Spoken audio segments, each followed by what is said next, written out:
Hello beta, welcome to Priyanka Ma'am English class.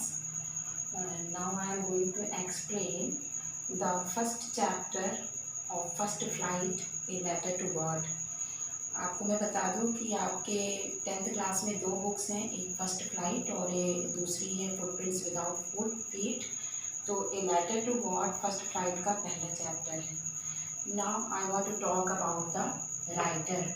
GL. Fuentes के द्वारा लिखी गई ये शॉर्ट स्टोरी है। जी.एल. फ्लुएंस एक ड्रामाटिस्ट थे और एक राइटर थे, साथ में एक जर्नलिस्ट भी थे। तो now I want to talk about the title इसका जो है वो बहुत ही इंटरेस्टिंग है और इसका जो एंड है वो बिल्कुल हमारे इमेजिनेशन से बिल्कुल अपोजिट है। कैसे अपोजिट है वो आपको इसकी समरी जानने के बाद पता चलेगा। और जैसा कि मैं कई बार बताती आई हूँ कि टाइटल ऐसा होना चाहिए जिसको पढ़कर ही आपको स्टोरी पढ़ने की इच्छा हो। तो ये एक ऐसा ही टाइटल है, ए लेटर टू गॉड। पढ़ते ही आपके मन में एक इच्छा होती है कि आखिर भगवान को कैसे पत्र लिख सकते हैं, आखिर स्टोरी में है क्या। तो जब आप ये पढ़ेंगे तो आपको पता चलेगा कि गॉड को कैसे लेटर लिखा गया। अब एक क्वेश्चन और बनता है कि लेटर ही क्यों, मैसेजेस वगैरह क्यों नहीं। तो मैं बता दूँ ये जो शॉर्ट स्टोरी है वो बहुत पहले लिखी गई है। उस टाइमिंग में कोई भी फ़ोन और मोबाइल फ़ोन्स ये सब नहीं होते थे, ईमेल करने का कोई जरिया नहीं था। केवल लेटर ही एक ऐसा मात्र एक साधन था जिसके थ्रू हम दूसरों के कांटेक्ट में रह सकते थे। Now I come to the characters. There are 3 main characters. Lencho is the main character of this story. He is a hard working farmer and poor also. Postmaster is another main character and postman.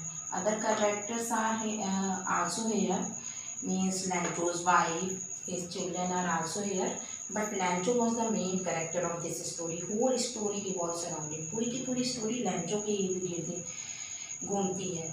Okay, now कुछ difficult words इसमें ज़रूर तुम लोगों को मिलेंगे, मे भी कि आप लोगों ने इससे पहले इन वर्ड्स को ना सुना हो।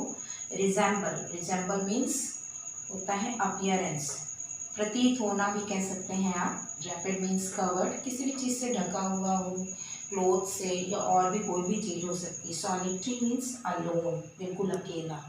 अमेबल मीन्स लाफेबल पर्सन। ओके, पैसों के बारे में मैं ज़रूर बताऊंगी। ये एक अमेरिकन करेंसी है जो उस समय में चलती थी कई अमेरिकन कंट्रीज़ में, इसी को पैसों बोलते हैं। Next is locus. लोकस बेटा एक तरह का कह सकते हो इंसेक्ट होता है जो कि खेतों पर आक्रमण करता है और ये हमेशा झुंड में चलते हैं। Okay, now I want to start the summary of this chapter, a letter to God. Okay, Lencho was a poor and hard working farmer. Lencho एक बहुत ही गरीब और बहुत ही परिश्रमी किसान था और उसका जो घर था वो एक कह सकते हो कम ऊंची पर्वत की चोटी पर बिल्कुल सॉलिटरी हाउस था उसका। सॉलिटरी का मतलब वो बिल्कुल अकेला घर था, वहाँ पे आसपास कोई भी घर दिखाई नहीं देते थे। और अगर वो उस पहाड़ की चोटी पर खड़ा हो जाता था अपने घर के बाहर आकर, तो वो वहाँ से खड़े होकर अपने लहलहाते हुए खेतों को देख सकता था। उसके खेत बिल्कुल फसल से पके हुए थे, बिल्कुल तैयार थे। ज़रूरत थी तो केवल एक अच्छी बारिश की। और जैसा कि आप लोगों को पता है कि किसान जो होते हैं उनकी पूरी की पूरी खेती एक अच्छी उनकी पूरी की पूरी लाइफ जो होती है वो उनकी फसल पर ही डिपेंड करती है। तो लंचू भी इसी तरह का फार्मर था। वो अपनी फसलों के लिए ये एक्सपेक्ट कर रहा था कि काश अच्छी सी बारिश हो जाए और मेरी फसल तैयार हो जाए, क्योंकि उसकी फसल पूरी तरह से तैयार थी। ज़रूरत थी तो केवल अच्छी बारिश की। उसकी वाइफ जो थी वो घर का काम वगैरह करती थी, सब्ज़ी बनाती थी, खाना बनाती थी। उसके बाद जो भी टाइम मिलता था उसकी हेल्प करती थी। बड़े बच्चे खेतों में काम करते थे, छोटे बच्चे अक्सर खेलते रहते थे।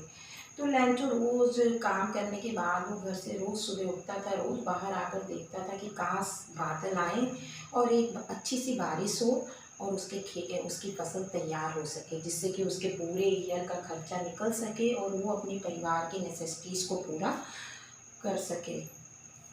तो उसको ज़रूरत थी तो केवल एक अच्छी बारिश की। वो रोज़ बाहर आता, ये देखता कि बादल आ रहे हैं कि नहीं। एक दिन उसको ऐसा लगा कि आज ज़रूर बारिश होगी, तो बहुत खुश था।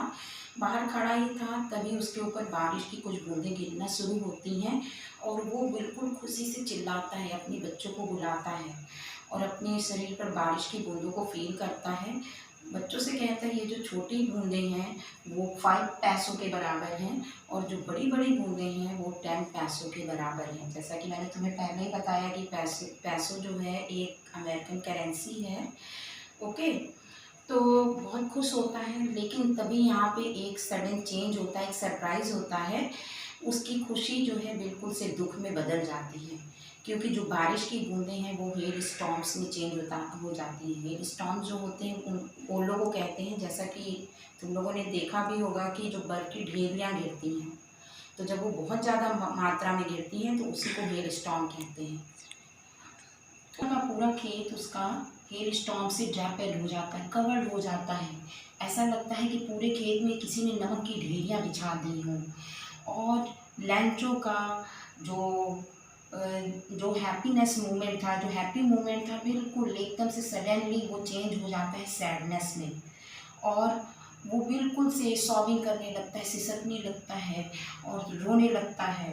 वो उसी कंडीशन में वो कहता है कि इतनी फसल की इतनी बुरी कंडीशन तो लोकस भी नहीं करके जाते हैं। उसके कहने का मतलब था कि जब टिड्डे आते हैं वो खेतों को ख़राब करते हैं तो वो भी फसल का कुछ हिस्सा छोड़ देते हैं बस, बट इस स्टॉर्म में तो उसकी पूरी की पूरी फसल ही ख़राब कर दी।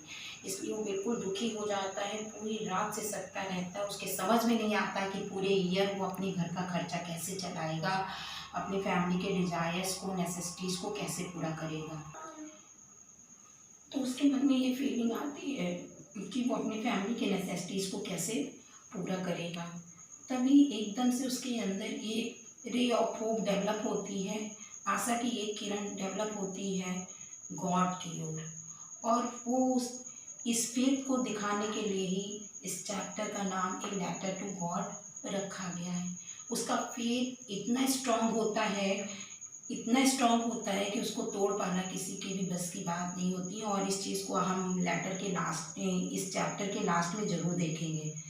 तो वो डिसाइड करता है कि इस समय वो किसी से भी हेल्प नहीं मांगेगा, वो केवल और केवल गॉड से हेल्प मांगेगा। बट गॉड से हेल्प मांगेगा कैसे, गॉड उसकी हेल्प करेंगे कैसे? तो यहाँ पर वो डिसाइड करता है कि he will write a letter to God. That's why this chapter God का title A letter to God. इसीलिए इस चैप्टर का टाइटल भी ए लेटर टू गॉड डाला गया है। तो वो डिसाइड करता है भगवान को पत्र लिखने के लिए, और नेक्स्ट संडे वो भगवान को पत्र लिखता है कि उसको 100 पैसों की ज़रूरत है, जिससे कि वो अपनी फैमिली की डिज़ायर्स को पूरा कर सके, नई फसल के लिए बीज ला सके और खेतों को अपने फिर से डेवलप कर सके, ताकि उसकी फैमिली के डिज़ायर्स पूरे हो सकें। वो लेटर में ये सारी बातें लिखता है। उसके बाद उस पर ऊपर एड्रेस में केवल गॉड डालता है, और आने वाले संडे को वो लेटर को भोर में ही लेकर मेल बॉक्स की ओर चला जाता है। वहाँ जाता है, वो पोस्ट ऑफिस से स्टैम्प लेता है। स्टैम्प की बात मैं जरूर बताना चाहूँगी बेटा, स्टैम्प टिकट्स होते हैं जो कि पहले के समय में लेटर वगैरह पे चिपकाए जाते थे, और उसके बाद ही लेटर जो है एक जगह से दूसरी जगह जाता था। तो वो स्टैम्प लेकर लेटर पे लगाता है और उसके बाद वो उसको पोस्ट कर देता है। पोस्ट करने के बाद वो वहाँ से चला जाता है इस होप के साथ कि गॉड जो है उसके लेटर का रिप्लाई करेंगे। उसके जाने के बाद पोस्टमैन मेल बॉक्स से लेटर निकालता है, और लेटर पर जब वो गॉड का नाम पढ़ता है तो वो बिल्कुल से हंसना शुरू कर देता है, हंसना शुरू करता है। उसके बाद पहले तो वो हंसता है, लेकिन उसके बाद उसको समझ में नहीं आता कि आखिर वो ये इस लेटर को ले कहाँ जाए, गॉड का एड्रेस कहाँ है, कैसे वो गॉड को पहुँचाएगा ये लेटर। उसके समझ में नहीं आता है, तो वो अपने हेड पोस्ट मास्टर के पास लेटर लेकर जाता है। तो पोस्ट मास्टर भी लेटर को देखता है, जब ऊपर गॉड लिखा रहता है तो वो हंसना शुरू कर देता है। लेकिन हंसने के बाद सडनली उसका माइंड डाइवर्ट होता है, और वो डिसाइड करता है कि वो इस तरह की पर्सन की फेथ को जरूर जिंदा रखेगा।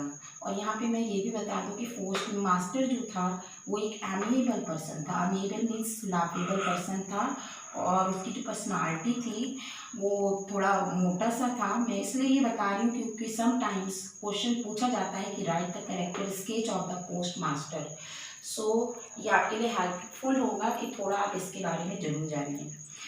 तो पोस्ट मास्टर डिसाइड करता है कि वो लैंचो की हेल्प करेगा। जब वो लेटर खोलता है तो उसमें 100 पैसों की डिमांड की गई थी। तब पोस्ट मास्टर को फील होता है कि फेथ को जिंदा रखने के लिए उसको कुछ एक्स्ट्रा करना पड़ेगा, इतना आसान नहीं है। उसमें 100 पैसों की डिमांड की गई थी, जो कि उस समय एक बड़ा अमाउंट था। तो बट एनीवेज वो डिसाइड कर चुका होता है कि वो उसकी हेल्प करेगा, और इसके लिए वो क्या करता है कि वो सोचता है अपनी सैलरी का कुछ पार्ट देगा, बट केवल उसकी सैलरी से लैंचो के फेथ को जिंदा नहीं रखा जा सकता था। इसलिए वो अपने एम्प्लॉयज़ की हेल्प लेता है, और जिससे जो भी बन पड़ता है उतना पार्टीशन अपनी सैलरी का उसके एम्प्लॉयज़ देते हैं। इस तरह से कलेक्शन करते हैं, और उसके पास केवल 70 पैसे इकट्ठे होते हैं। वो 70 पैसा मनी ऑर्डर के थ्रू जो पोस्ट मास्टर रहता है वो लैंचो के नाम सेंड कर देता है। तो जब लेटर लैंचो के पास पहुंचता है तो लैंचो जो है लैंचो फटाक से लेटर खोलता है। मतलब यहाँ पे ये दिखाया गया कि लैंचो कितना फर्मली बिलीव करता था कि उसको गॉड का रिप्लाई आएगा ही आएगा। उसके मन में जरा सी भी निराशा नहीं थी कि गॉड उसको रिप्लाई नहीं करेंगे। वो लेटर बहुत ही कॉन्फिडेंटली खोलता है मनी ऑर्डर को, और उसे पूरा कॉन्फिडेंट था कि गॉड ने उसके पास 100 पैसों भेजे होंगे।